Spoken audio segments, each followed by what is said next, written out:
Bonjour à tous, je suis ravie de vous retrouver aujourd'hui. Nous sommes vendredi, je viens tout juste d'aller chercher mon drive à Carrefour puisque moi je fais mes courses tous les vendredis, la plupart du temps en drive pour avoir le frigo bien plein pour le week-end et pour la semaine qui vient. Tous mes menus sont déjà établis à l'avance, donc je sais exactement où je vais dans la semaine et ça me permet d'avoir une charge mentale quand même beaucoup plus allégée. Donc j'ai décidé aujourd'hui de vous faire un petit retour de course et je vous présenterai également tous les menus que j'ai prévus pour du coup ce week-end et pour cette semaine, donc jusqu'à jeudi soir, puisque à partir du vendredi je repars sur une nouvelle semaine de courses et de menus. Donc eh bien, sans plus tarder, on va commencer ce petit retour de course. Donc pour commencer, j'ai pris des croquettes pour le chat, voilà, tout simplement. On va commencer par ça, les animaux. Croquettes pour le chat et des petites boîtes à chiens pour Chiquette, sachant que Chiquette mange et des croquettes et des boîtes à chiens. Le matin, c'est croquettes. Le soir, c'est une demi-boîte. Et par contre, Mimi, elle ne mange que des croquettes parce que c'est un vieux chat et l'estomac, ça commence à être un petit peu compliqué. Donc pour Chiquette, il me restait des croquettes, donc je n'en ai pas pris cette semaine. Il me restait également de la litière, donc on est bon. Pour les animaux, j'avais besoin que de ça. Ensuite, du coup, on va aller un petit peu dans tous les sens parce que j'ai rien mis dans l'ordre. Je vais vous présenter comme ça vient. Donc, j'ai pris des steaks hachés surgelés. Il y en a, combien il y en a là-dedans? Il y en a 10. Alors, je prends toujours ceux-là en surgelé. Là, j'essaye de prendre au maximum du frais. Mais quand je prends en surgelé, je prends ceux-là parce que ce sont des 100% viande bovine origine France. Donc, je veux pas de steak haché, vous savez, où ils mettent de la...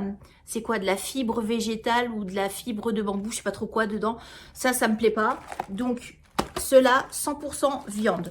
Par contre, c'est des 15% de matière grasse. Mais moi, je trouve que les 5% de matière grasse, en fait, c'est trop sec. C'est pas, j'aime pas. J'ai pris des poissons panés comme ceci. Il y en a 8. Donc, du coup, ça fera 2 repas. 2 x 4, puisque nous sommes 4, pour rappel. Donc voilà, colin d'Alaska, 8 panés. Ça, avec des haricots verts, ça fera un repas. J'ai repris du chou-fleur surgelé parce que franchement, c'est quand même plus pratique que le chou-fleur frais. Le chou-fleur frais, j'aime pas ça. Découper le chou-fleur, j'aime pas ça. Donc, il y aura un gratin de chou-fleur cette semaine, comme vous pouvez vous en douter. Et j'ai repris de la purée de légumes verts comme ça. Ça, c'est principalement pour moi parce qu'en fait, je la trouve absolument excellente. Je ne sais pas avec quoi je la mangerai encore. Probablement avec un steak haché. Mais cette purée-là de la marque Carrefour, elle est très très très bonne et elle a une composition qui est vraiment très clean. Ensuite, qu'est-ce qui nous arrive? J'ai repris des pommes comme ça parce qu'en ce moment je suis dans ma passion pommes cuites avec de la cannelle. Vous savez, vous mettez les pommes dans une petite casserole avec un petit fond d'eau, saupoudré de cannelle, vous faites cuire ça. Après elles sont super fondantes, vous mettez ça avec un petit fromage blanc. Trop bon. Ça fait un super bon dessert. Du café pour Guillaume. Il y en a un par semaine parce que Guillaume, tout ce qu'il boit c'est n'importe quoi. J'ai repris de la tisane pour moi, ça c'est pour emmener à mon travail. En fait, j'aime bien celle-ci. Alors, douce élimination, c'est pour éliminer machin. Moi, en fait, je la prends juste parce que j'aime le goût, en fait, pas pour les vertus qu'elle peut avoir. Donc, hibiscus, reine des prés, cassis et acérola. Voilà, moi, je la trouve franchement plutôt bonne, plutôt agréable. Même si mes collègues me disent qu'elle n'a pas une bonne odeur. Moi, franchement, j'aime bien. Pour l'instant, elle me convient. J'ai repris des tomates pelées comme ceci, une petite boîte, parce que j'aime bien en avoir une d'avance. J'en avais pas spécialement besoin pour une recette, mais j'aime bien en avoir toujours une boîte d'avance parce que ça dépanne toujours. J'ai pris des cœurs de palmier. Ça fait extrêmement longtemps que j'en ai pas pris. Ça doit dater depuis l'été dernier que j'en ai pas mangé. Et ça me faisait très très très envie. Ça c'est pour, pareil, pour mes repas que j'emmène au travail. Ensuite, des bananes. Dis donc, ils m'ont mis la dose. C'est ça, c'est que au drive à Carrefour, par contre, on ne peut pas choisir les quantités, c'est au kilo à chaque fois. Et là, j'ai 1, 2, 3, 4, 5, j'ai 8 bananes. Et si avec ça, on fait pas un banana bread, je sais pas. Hein. Mais Autant de bananes, oui, ça va finir dans un banana bread au bout d'un moment. J'ai repris du thon en boîte, comme ça, ce sont des boîtes de... égouttées 140 grammes, donc ça c'est pareil, c'est pour emmener au travail, pour faire des salades composées. Et j'ai repris des miettes de thon à la tomate, ça part dans les pizzas la plupart du temps. Je fais ça soit dans les pizzas, soit dans des quiches. Des compotes de pommes, 8, parce que j'en ai plus du tout et moi je m'en sers souvent pour mes petits déjeuners. Et cette semaine, Julie a été très malade, elle a eu la gastro et en fait il n'y avait que les compotes qui passaient au niveau de l'alimentation, donc du coup j'ai plus de compotes. Donc j'en ai repris 8. J'ai repris des endives pour les faire en crudité, tout simplement en accompagnement, voilà, en crudité, en salade, c'est super bon les endives. J'ai repris du couscous complet, non, semi-complet. Semi-complet, ça fait une éternité que j'en avais pas racheté, mais j'avoue que là, j'en ai un peu marre, patrie, voilà. Donc j'ai repris du couscous pour changer un petit peu. De la purée de tomates, il y a 3 petites briques dedans. Ça, c'est pareil, c'est pour les pizzas. Des spaghettis semi-complets pour faire des pâtes bolognaises. Pour les petits déjeuners de Julie, des pseudo-cracottes. Je ne sais pas comment ça on peut appeler ça, des toasts, voilà. Elle mange ça avec soit du beurre, soit de la confiture.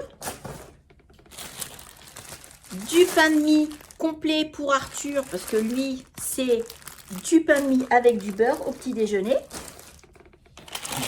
J'ai pris, c'est des petits, des tortillas comme ça, mais je pensais qu'ils étaient plus grands, en fait, ils sont tout petits.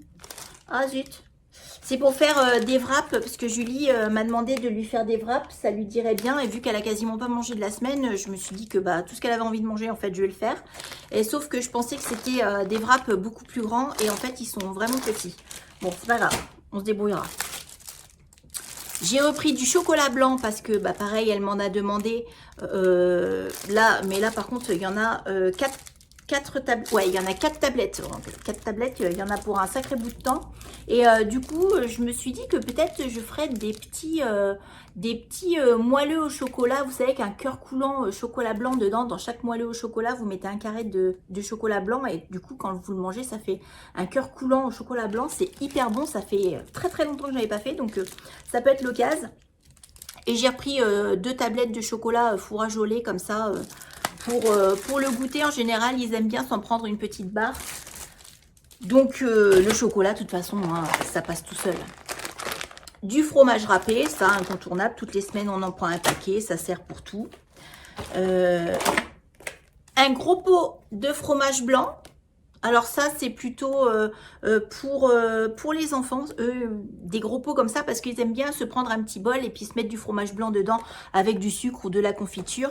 Donc, j'achète carrément le pot de 1 kg. Un petit pot de crème fraîche. Une petite boule de mozza qui partira sur les pizzas. Des petits Suisses. Dans ce sens-là, c'est mieux. Des petits Suisses. En ce moment, pareil, passion petits Suisses. Les petits Suisses avec les pommes cuites à la cannelle, franchement, ça passe vraiment bien. C'est super bon. Du fromage blanc. Donc ça, pour le coup, c'est plus moi qui mange dans les petits pots. C'est exactement le même fromage blanc que dans le pot d'1 kilo. Sauf que moi, je prends des petits pots individuels. Ça me permet comme ça, vraiment de voir ce que je consomme. Une plaquette de beurre, parce qu'il m'en restait une autre au frigo, donc juste une pour les pâtisseries, etc. De l'emmental en tranches, il y en a 12 dedans. Ça, c'est pour mettre avec les wraps. Et avec les wraps, j'ai pris du jambon. Pareil, du jambon pour mettre dans les wraps avec l'emmental. C'est une recette que j'ai vue, je sais plus où, enfin c'est une recette toute simple. Prenez votre wrap, vous mettez un petit peu de crème fraîche dans le fond, une tranche de jambon, le fromage, vous passez tout ça au four et puis voilà, ça vous fait un petit wrap comme ça.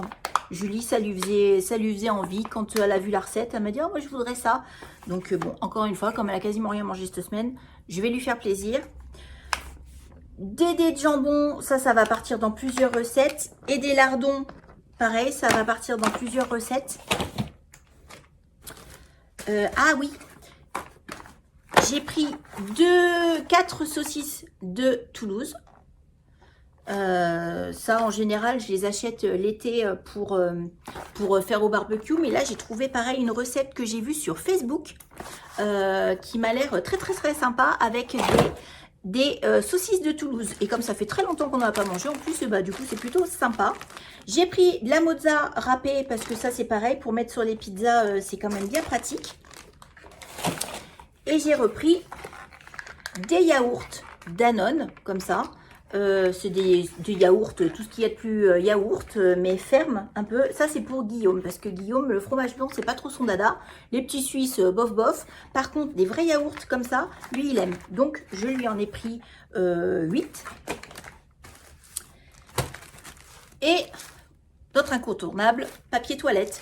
Les 4 rouleaux, donc papier toilette hyper compressé là. Les 4 rouleaux font largement la semaine chez nous. Voilà. Pour mon retour de course de cette semaine, en plus, j'ai pris un pack de lait et 2 packs d'eau cristalline. Et c'est tout pour cette semaine. Et je vais vous présenter tous les menus que j'ai prévus. Donc à partir de ce soir jusqu'à jeudi soir. Alors, pour mes menus de cette semaine, j'ai investi dans un petit carnet comme ça que j'ai trouvé à Action, que j'ai payé 1,29 €. Un petit carnet comme ça. Alors, c'est un carnet tout simple, hein, des pages toutes simples. Mais comme ça, dedans, eh ben, j'y marque tous les menus de mes semaines. Et alors, pour cette semaine, j'ai prévu, donc, j'ai prévu des wraps de jambon fromage, donc jambon fromage comme je vous ai expliqué tout à l'heure. Et avec, on mangera de la soupe. J'ai fait une grosse marmite de soupe hier, donc on va la finir ce soir. Ensuite, j'ai prévu des filets de sole avec du riz et des haricots beurre. Donc ça, j'avais déjà tout. Les filets de sole sont dans mon congélateur.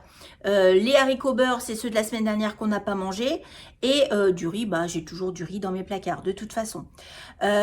Pour samedi soir, j'ai prévu simplement du jambon. Parce que samedi, on va sûrement aller se promener et tout. On va pas forcément rentrer de bonne heure. Donc, ça va être repas hyper simple. Donc, ce sera du jambon que j'irai chercher chez le boucher samedi matin. Avec tout simplement des pâtes et ensuite des crudités. Donc ce sera très certainement salade d'endive avec des carottes râpées, parce que pareil, j'ai toujours des carottes râpées dans le frigo. Pour dimanche midi, donc j'ai prévu mes fameuses saucisses de Toulouse. Donc ça s'appelle une marmite toulousaine. Donc c'est une recette que j'ai vue sur Facebook à base de riz, de petits pois, de lardons, de saucisses de Toulouse, de carottes aussi je crois dedans. Enfin bref, vous faites tout un micmac avec les saucisses de Toulouse, ça cuit dans du bouillon. Et voilà, donc faut que je retrouve la recette et je vais la faire donc pour dimanche midi. Dimanche soir, ce sera des pizzas, donc pizza au thon et pizza jambon mozza. Pour lundi soir, ce sera des pâtes bolognaises. Pour rappel, nous, tous les midis, moi, je mange au travail, les enfants mangent à la cantine et Guillaume mange vite fait avant de partir au boulot. Donc, y a pas, je prévois pas forcément de repas le midi, hormis ce qu'il faut pour me faire ma petite tambouille à moi. Donc, je disais, pour lundi soir, ce sera des pâtes bolognaises. Pour mardi soir, je vais faire une quiche Lorraine et une quiche au poireau lardon, puisque moi, j'ai des enfants qui ne mangent pas de poireaux. Donc, je fais une quiche poireau lardon et une quiche à peu près Lorraine à côté. Donc ça nous fera pour mardi soir et mercredi soir, puisque du coup, 2 quiches, ça nous fait 8 parts. Donc forcément, ça fait 2 repas. Pour mercredi midi, j'ai prévu steak haché et gratin de chou-fleur à la béchamel. Et pour jeudi soir, j'ai prévu des poissons panés avec des épinards, pareil, épinards surgelés à la crème que j'ai déjà dans le congélateur, qui y sont depuis franchement quasiment 1 mois, parce que je pense pas à les faire tout simplement. Donc là, je les ai notés sur mes menus de cette semaine pour les passer. Donc poissons panés, épinards pour jeudi soir. Voilà pour mes petits repas de la semaine et on se retrouve un petit peu plus tard pour une recette. On se retrouve un petit peu plus tard, nous sommes mardi, je m'apprête à faire mes 2 quiches, il est 18 h à peu près, donc là je vais préparer mes pâtes à tarte et je vais faire ma quiche au poireau et ma quiche au lardon toute simple pour les enfants puisque pour rappel ils ne mangent pas de poireaux à mon grand désespoir. Donc je vais faire mes 2 pâtes, je pense que je vais faire une pâte à tarte à la farine d'épeautre et une pâte à tarte à la farine complète, histoire d'avoir 2 goûts différents. 2 tartes, ça nous fera 8 parts. Sachant que la gastro s'est invitée chez nous, donc Guillaume n'en mangera pas ni ce soir ni demain je pense, donc ça me permettra de congeler ces 2 parts finalement, elles partiront au congélateur, on va pas les gâcher bien entendu, et du coup ça fera de la quiche pour un petit peu plus tard, un repas de dépannage quand il y aura besoin, donc finalement c'est pas plus mal. Pour lui ce sera carottes et riz. Julie a eu la gastro la fin de semaine dernière et du coup elle a contaminé son papa. Pour chance, Arthur et moi, pour l'instant, nous sommes épargnés, nous nous sentons très bien, donc nous on va manger tout à fait correctement et tout à fait normalement, je veux dire. Et pour Guillaume, ce sera carottes et riz.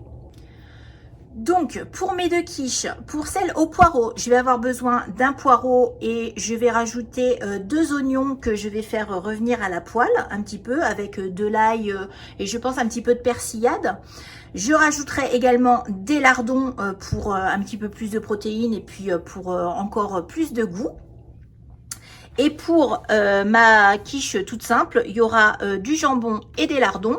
Et pour chacune de ces 2 quiches, je rajouterai un petit peu de fromage râpé, puisque dans toutes mes quiches, j'aime bien mettre un petit peu de fromage râpé. Je trouve que ça apporte un petit truc en plus. Et mon appareil à quiche sera fait pour chacune d'entre elles avec 3 œufs et du lait, tout simplement. Sel, poivre et ça partira au four. Donc pour commencer, avant toute chose, je vais couper mon poireau et mes oignons en petits morceaux et je vais les faire revenir dans un petit peu d'huile d'olive puisque finalement c'est ça qui va être le plus long, c'est de faire revenir les légumes. Et une fois que ce sera en train de revenir tranquillement dans ma sauteuse, je ferai mes 2 pâtes à tarte.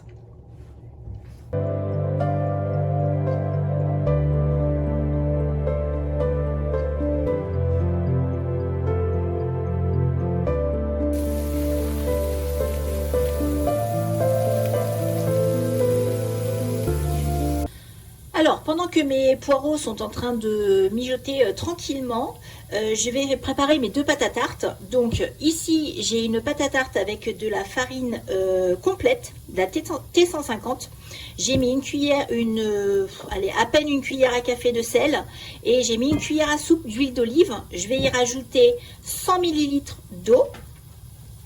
Et ici, c'est de la farine d'épeautre, donc 240 grammes, donc là 240 grammes de farine complète, là 240 grammes de farine d'épeautre, avec pareil, à peine une cuillère à café de sel, une cuillère à soupe d'huile d'olive, et je vais y mettre également 100 ml d'eau. Je vais pétrir tout ça, je vais les étaler, mettre dans mes moules à tarte, et normalement, mes poireaux devraient être finis de cuire.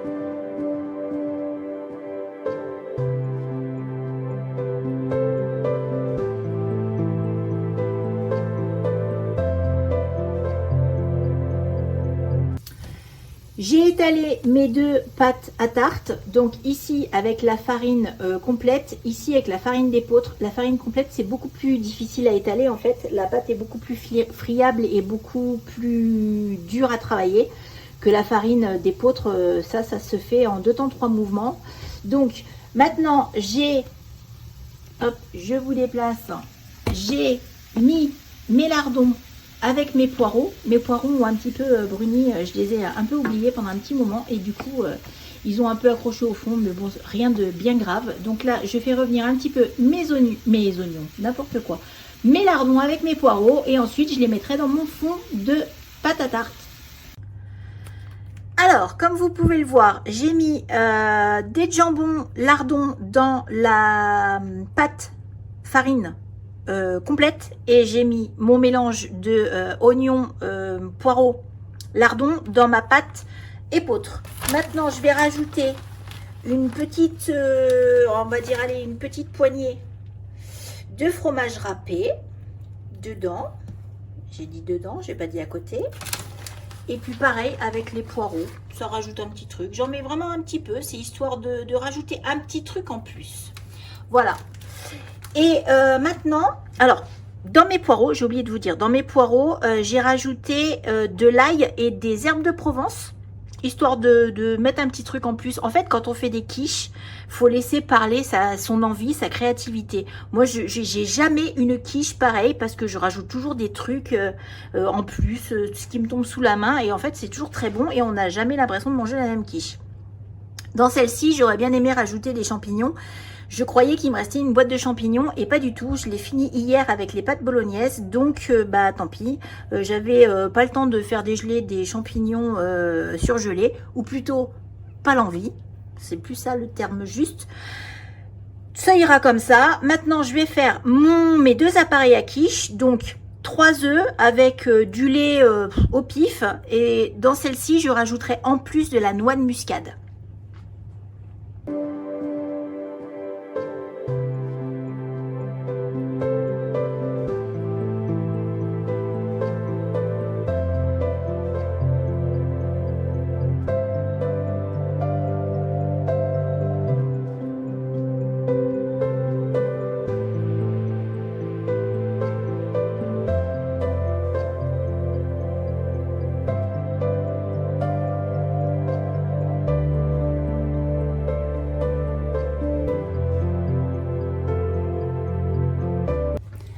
Alors, comme vous venez de le voir, je viens de terminer mes quiches. Maintenant, je vais les enfourner à peu près 30-35 minutes. Mon four a été préchauffé à 210 degrés. Je ne vous l'ai pas dit tout à l'heure, mais j'ai préchauffé mon four à 210 degrés. Donc là, je vais les mettre toutes les deux, l'une au-dessus de l'autre, dans mon four. Et elles vont cuire entre 30 et 40 minutes en général. Ouais, 35 minutes, chaleur tournante. Je fais tout cuire chaleur tournante, de toute façon. Pourquoi 2 quiches? Parce que comme ça, ça me fait 2 repas, tout simplement. Et puis, quitte à faire tourner le four, et bien comme ça, je le fais tourner pour 2 quiches et pas une seule. J'optimise l'énergie que je consomme. Ça fait très longtemps que je fais ça, en fait. Pareil, quand je fais des cakes, je fais 2 cakes. Quand je fais des gâteaux pour les enfants, je fais 2 gâteaux. Ou alors, je fais un cake et un gâteau. J'essaye de toujours mettre 2 préparations dans le four pour vraiment optimiser le temps de chauffe. Franchement, ça me fait mal au cœur de faire tourner mon gros four juste pour une quiche ou un cake ou un gâteau. Et puis comme ça, en plus, ça me fait de l'avance au niveau des repas. Et puis comme vous voyez, quitte à préparer une quiche, j'en prépare 2, ça me prend pas forcément beaucoup plus de temps. La vaisselle sera la même à la fin, donc voilà, quitte à m'y mettre, je m'y mets une bonne fois pour toutes. Et au moins comme ça, demain soir, je serai tranquille, le repas sera fait, il n'y aura plus qu'à faire réchauffer finalement. Et puis en plus, comme il y a des malades à la maison, et ben j'aurai en plus 2 parts de quiches qui partiront au congélateur. Donc ça, je serai certainement très contente de les trouver à un moment donné dans les semaines qui viennent. Et voilà mes 2 quiches après 35 minutes au four, 210 chaleur tournante. Celle du dessus est un petit peu plus cuite que celle du dessous, c'est normal. Celle-ci, je l'ai laissée 5 minutes de plus, mais bon, voilà. Mais elle est parfaitement cuite, hein, la pâte est parfaitement cuite. Et celle au poireau, voilà, impeccablement cuite. Donc là, j'ai mes repas pour ce soir et pour demain soir qui sont assurés, et même un petit peu plus. Et ici, regardez comme Guillaume, il va se régaler. Des bonnes carottes à la vapeur. Et pour moi, ce sera une part de quiche au poireau avec salade d'endive et carottes râpées avec une petite vinaigrette, simplement vinaigre balsamique et huile de colza. De la persillade dessus. Et voilà mon repas de ce soir. Je vais me régaler. J'espère que cette petite vidéo retour de course avec mes 2 petites recettes de quiche du soir de la semaine simplissime à faire vous aura plu. On se retrouve très bientôt dans une prochaine vidéo. Bye!